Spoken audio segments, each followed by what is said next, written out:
Now look at the latest in the world of business, and diaspora remittances to Kenya are expected to come under tax pressure due to new charges by the United States. The International Fund for Agriculture Development says the tax passed by the U.S. Senate in July is expected to eat into the inflows to the continent, which reported a growth of 6% to stand at 325 billion shillings in the first half of this year.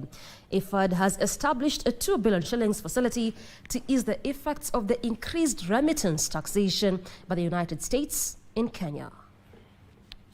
June this year, the American government enacted the new Beautiful Act, which, among other things, seek to raise diaspora remittance tax by 1%.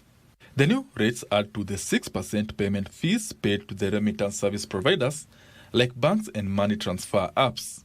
In Kenya, diaspora remittances have become the biggest contributor to the country's forex reserves, with inflows topping 325 billion shillings in the first half of this year, a 5.8% increase from the same period last year. The International Fund for Agricultural Development says the number could be higher if remittance costs were reduced from the current high of 12%. The average cost to send money to Kenya, $200, the equivalent of $200 is about 12%. 12%.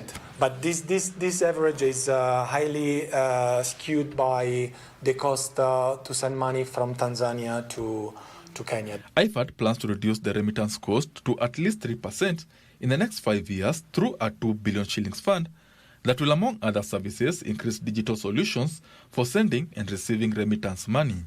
Addressing these facets of the operational costs by bringing the remittance down, we are then incrementally working towards financial affordability.